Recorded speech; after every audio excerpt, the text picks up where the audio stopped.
Welcome to हरियाली education hubs friend. Panwar वंश चल रहा है हमारा। पंवार वंश के अंतर्गत हमने इससे पहले प्रदीप शाह देखा था। देखिए प्रदीप शाह के अंतर्गत हमने दो राइटर देखे थे दरबारी इनके, ठीक है, दरबारी। एक मेधाकर शास्त्री देखे थे हमने, मेधाकर शास्त्री या शर्मा बोलते हैं इनको, शर्मा या शास्त्री, ठीक है। और एक हमने देखे थे इनकी अगर रचना की बात करें तो हमने रामायण प्रदीप देखा था, रामायण प्रदीप, ठीक, रामायण प्रदीप। और एक देखा था हमने मौलाराम, ठीक है, मौलाराम। मौलाराम को ही आज पूरी डिटेल में पढ़ने वाले हैं हम, ठीक है, बहुत डिटेल में पढ़ेंगे इसको, ठीक है। मौलाराम को आज हम मौलाराम को देखे चलेंगे। देखिए मौलाराम की बात करें तो ये प्रदीप शाह के शासनकाल से स्टार्ट होते हैं। अगर मौलाराम की बात करें तो इससे पहले वाली वीडियो में भी मैंने बताया था, ये प्रदीप शाह के शासन से स्टार्ट हुआ। फिर उसके बाद आता है हमारा ललित शाह, ललित शाह के शासनकाल में रहे। उसके बाद जयकृष्ण शाह, जयकृष्ण शाह ये ललित शाह की बड़ा बेटा है, ठीक है। ये यहाँ पंवार में रहता है और गढ़वाल में। और इसके बाद प्रद्युम्न शाह इसका छोटा बेटा, प्रद्युम्न शाह, ये प्रद्युम्न चंद करके, चंद में भी बैठा था, हमने पढ़ा था चंद वंश को, और यहाँ भी बैठता है, ठीक है। खुड़बुड़ा के युद्ध में फाइनली फिर वीरगति को प्राप्त हो जाएगा, पढ़ेंगे इसको आगे जाके। ये सब ये ललित शाह के बेटे हैं। मैंने जब चंद पढ़ा रहा था वहां में बताया है ललित शाह के 4 बेटे हुआ करते थे, ठीक है। जयकृष्ण शाह, प्रद्युम्न शाह, पराक्रम शाह और प्रीतम शाह, ठीक है। मैंने सब डिटेल में उधर बताया हुआ है, ठीक है। उसके बाद प्रद्युम्न शाह के बाद टिहरी रियासत में सुदर्शन शाह ने स्टार्ट किया था। तो सुदर्शन शाह के शासन में भी मौलाराम को देखा गया है, ठीक है। मौलाराम ने वहां भी गए, लेकिन वहां पर इनका बोलबाला इतना रहा नहीं था, क्योंकि इनके चैतु और माणकू का ज्यादा बोलबाला था, जो कि इनके क्या थे, शिष्य थे, चैतु और माणकू, ठीक है। मोर प्रिया का चित्र है किसी का कुछ है, आगे देखेंगे पूरा डिटेल में, ठीक है।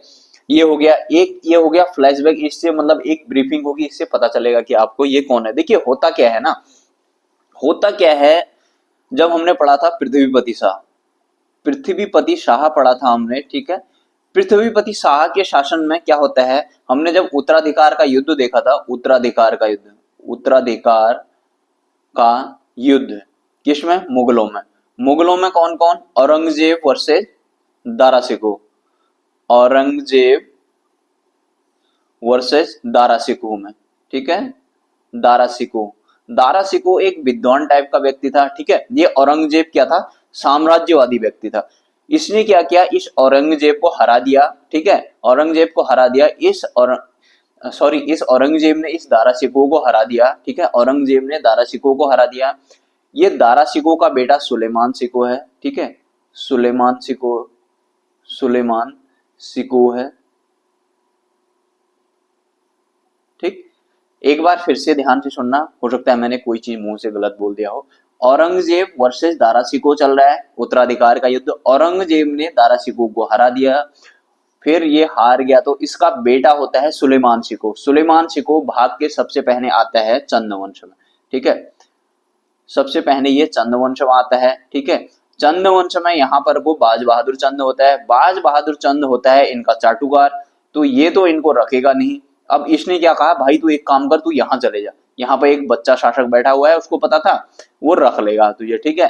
तो यहाँ पर बैठा है बाज बहादुर, बाज बहादुर चंद, बाज बहादुर चंद बैठा है चंदवंश में। ये कुमाऊं वाला रीजन है, ये गढ़वाल वाला रीजन है, ठीक है।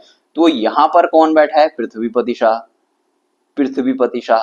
तो ये तो यहाँ अपने यहाँ शरण देता नहीं है। तो और अब ये शरण क्यों नहीं देता है, ये इनका चाटुकार होता है। इनकी शरण देगा तो इनसे दुश्मनी करेगा नहीं, क्योंकि ये वापिस आके इसका हैप्पी बर्थडे कर देगा फिर, नहीं तो, ठीक है। तो ये क्या करता है, यहाँ भेज देता है, और ये सुलेमान शिकोह फाइनली यहाँ पृथ्वीपति शाह के शासन में जाता है। तो ये पृथ्वीपति शाह इसको दे देता है, शरण दे देता है। ये मैंने बहुत डिटेल में बताया हुआ है, आप इस पृथ्वीपति शाह वाले में वहां जाना बहुत डिटेल में। अब मैं यहाँ पे इसलिए बता रहा हूँ क्योंकि यहाँ से कनेक्शन बनेगा इस मौलाराम का। अब ये जो पृथ्वीपति शाह यहाँ पर आता है, जब ये सुलेमान शिकोह जब पृथ्वीपति शाह के शासन में आता है, तो होता क्या है कि जो इस सुलेमान शिकोह के साथ श्यामदास और हरदास दो चित्रकार भी आते हैं। श्यामदास, कुंवर श्यामदास और हरदास, हरदास दो चित्रकार भी आते हैं इसके साथ, इस सुलेमान शिकोह के साथ, ठीक है। यहाँ पर किसमें, गढ़वाल में, पंवार राजवंश में, पृथ्वीपति शाह के पास। ठीक है, इतना ध्यान रखना। अब ये श्यामदास और हरदास जो है, इनका ही ये वंशज कौन है, मौलाराम है। अगर मैं बात करूं, आपको बताऊं तो देखिए इस प्रकार से हम देखेंगे। पहले हम देखेंगे श्यामदास। श्यामदास और हरदास आए हैं किसके शासन में, इसके सुलेमान शिकोह के साथ, किसमें, पंवार वंश में, पृथ्वीपति शाह के शासन में आए हैं। ठीक है, इतना ध्यान रखना। श्यामदास हो गया, श्यामदास के बाद हरदास होगा। ठीक है, श्यामदास के बाद हरदास, हरदास के बाद हीरालाल उसका बेटा, हीरालाल, हीरालाल का बेटा मंगतराम, मंगतराम। ठीक है, मंगतराम का बेटा होता है मौलाराम,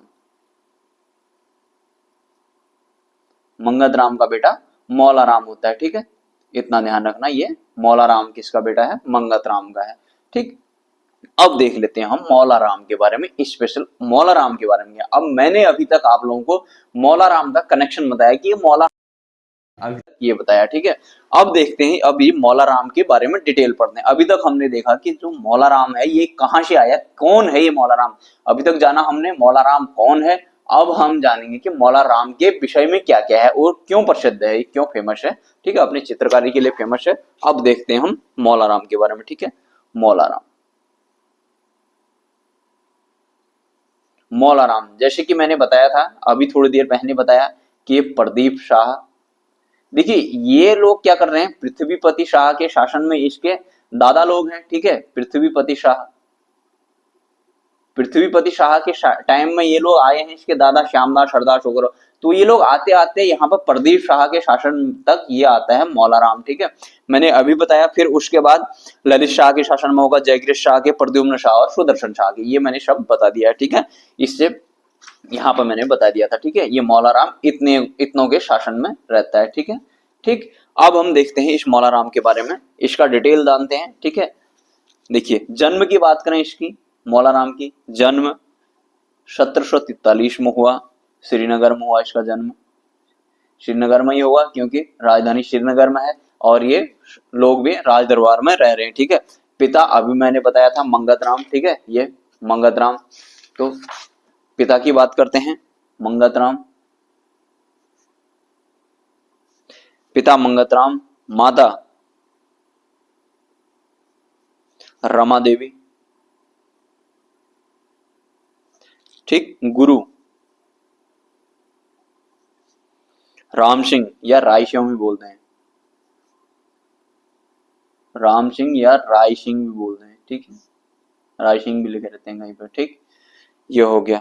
ठीक, अगर इनका जातिगत, जो इनका जातिगत या वंशागत बोल सकते हैं, जातिगत, जातिगत व्यवसाय जो था, क्वेश्चन आया है एक बार इससे, जातिगत व्यवसाय क्या था, ये सुनार थे। ठीक है, सुनार का काम किया करते थे। ठीक है, मौलाराम का पूरा नाम मौलाराम तोमर है। ठीक है, मौलाराम तोमर। ठीक, ये ध्यान में रखना। ठीक, शिष्य हो गए इसके चैतू और माड़कू, शिष्य चैतू और माड़कू, माड़कू ऐसे लिखेंगे, माड़कू। ठीक है, माड़कू ऐसे लिखेंगे। ठीक है, मृत्यु होती है इसकी 1833 में। ठीक है, 1833 में इसकी मृत्यु होती है मौलाराम की। ठीक है, मौलाराम के बारे में और चीजें पढ़ते हैं, इसके प्रमुख चित्र पढ़ते हैं, चित्रकारता है। ठीक है, चित्रकार के बारे में पढ़ेंगे। इसके प्रमुख चित्र की बात करें, प्रमुख चित्र, देखिए एग्जाम के पॉइंट ऑफ व्यू से जो इंपॉर्टेंट होती है वो चीजें मैं बताता हूँ, अनावश्यक चीजों को कोई फायदा होता नहीं है। ठीक है, ये चीजें क्वेश्चन पूछने की संभावना रहती है। ठीक है, इसके प्रमुख चित्र, राधा कृष्ण मिलन, राधा कृष्ण मिलन, इसका चित्र बनाया था इसने। ठीक है, कालिया दमन, चकोर प्रिया, कालिया दमन, चकोर प्रिया,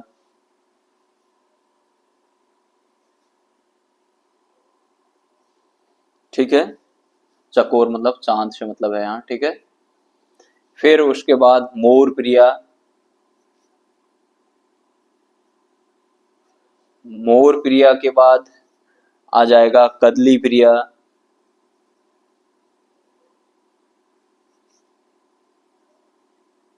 कदली प्रिया, कदली प्रिया के बाद आ जाता है अभिसारिक न्यायिक।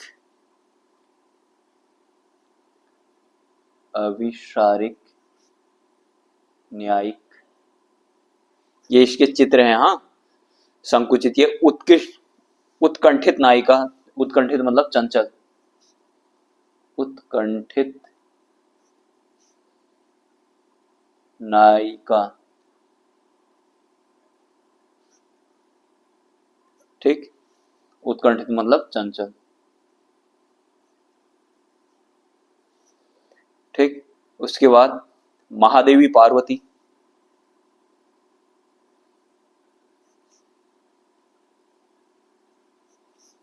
महादेवी पार्वती हो गया। बाघ बकरी, बाघ बकरी का चित्र बनाया था इसने। ठीक है, मयंक मुखी, चंद्रमुखी। मयंक मुखी, चंद्रमुखी, इसी को, ठीक है, चांद के यू पर्यायवाची हो गए। ठीक है, घुरण बकरी बाघ, घुरण बकरी बाघ। ठीक, ये इसके प्रमुख चित्र थे। ठीक है, मौला राम के। अब रचनाएं, इसकी प्रमुख रचनाएं।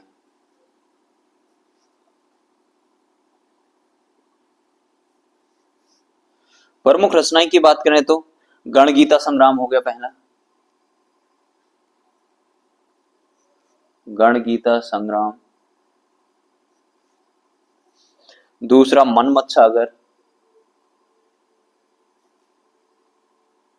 मनमत सागर। तीसरा हो गया मनमत लहरी,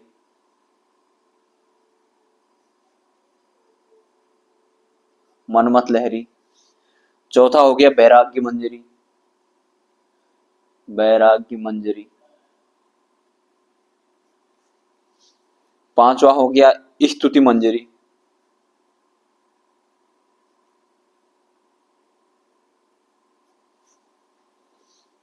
छठा हो गया चमत्कार चिंतामणि,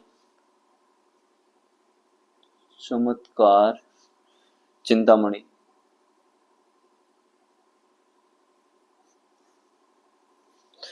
सातवां हो गया श्रीनगर दुर्दशा, श्रीनगर दुर्दशा, दुर्दशा। आठवां हो गया गणराज वंश काव्य, गणराज वंश काव्य। नवा आ जाता है गोरख्याली अमल, गोरखाली अमल। गोरख्याली अमल मतलब एडिक्शन, अमल, अमल चढ़ गया यार, मुझे तो नहीं बोलते हैं, लत मतलब। ठीक है, इसका मतलब ही। ठीक है, 10वां हमारा देखते हैं दीवान ई मौला राम, दीवान ई मौला राम। दिख नहीं रहा होगा ना, यहाँ इधर लिख लेता हूं मैं। फिर 11वां देखते हैं, 11वां बख्तार जस चंद्रिका, बख्तार जस चंद्रिका। 12वां रण बहादुर चंद्रिका, रण बहादुर चंद्रिका। इसको फिर ये ज्यादा मतलब सुदर्शन शाह ज्यादा भाव नहीं देता है ना, तो इसको फिर वो गोरखों की बड़ाई करने लग जाता है। ये रण बहादुर चंद्रिका को दान मीर कर्ण वगैरह भी बोलता है, ये सो हम आगे पढ़ेंगे उनमें गोरखों में। तो यहाँ पर रण बहादुर चंद्रिका करके इसलिए लिखता है। ठीक है, अगला देखते हैं हम शमशेर जंग चंद्रिका, शमशेर जंग चंद्रिका। ठीक, अगला देखते हैं, काफी हो जाएंगे इतने। गिरवाण युद्ध, विक्रम चंद्रिका, विक्रम चंद्रिका। ठीक है, काफी हो जाएंगे इतने। ठीक है, बहुत सारे हैं इतने। ठीक, मौला राम से संबंधित कुछ अन्य चीजें देखते हैं अब। ठीक है, इनके हमने चित्र देख लिए, रचनाएं देख ली हैं। ठीक है, उसका मैंने इंट्रोडक्शन बता दिया, कौन था क्या था करके। ठीक है, अब इससे संबंधित हम अन्य कुछ फैक्ट देखते हैं, फिर नेक्स्ट वाले में हम चले जाएंगे, ललित साहब को पढ़ना शुरू कर देंगे। ठीक है, मौला राम से संबंधित कुछ अन्य चीजें जैसे बात करता हूं मैं। मौला राम ने अपनी रचनाओं में स्वयं को संत और साधु कहा है। इसने स्वयं को अपनी रचनाओं में संत तथा साधु कहा है। ठीक है, अपनी रचनाओं में। ठीक, आनंद कुमार स्वामी ने मौला राम को गढ़वाल चित्र शैली का आचार्य कहा है। ठीक है, राजपूत पेंटर था एक, राजपूत पेंटिंग में। ठीक है, आनंद कुमार स्वामी एक व्यक्ति हुआ है, आनंद कुमार स्वामी। आनंद कुमार स्वामी ने मौला राम को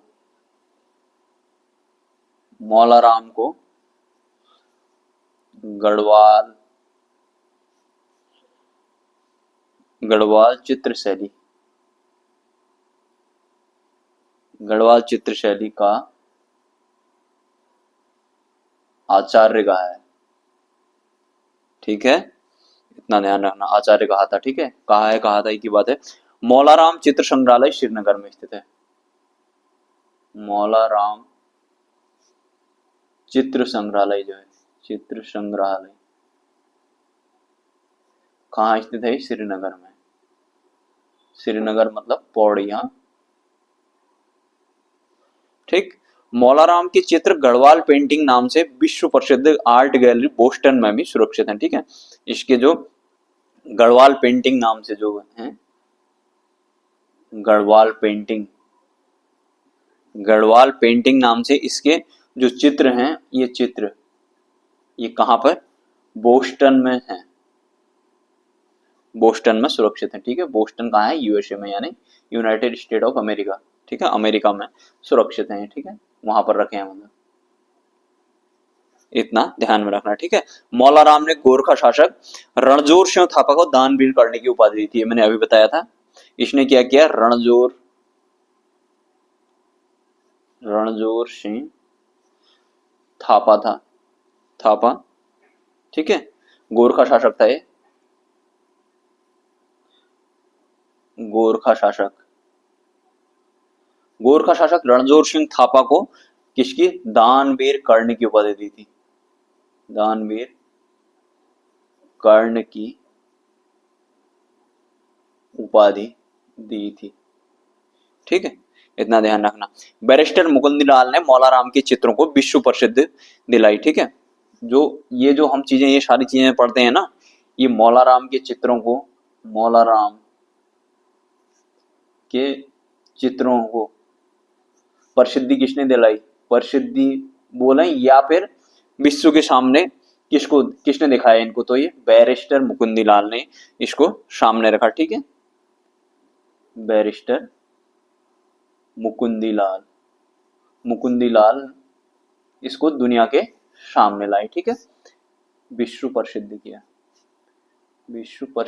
समझ लीजिए, कुछ भी समझ लीजिए, दुनिया के सामने रखा। ठीक है, दुनिया के सामने रखा किसने?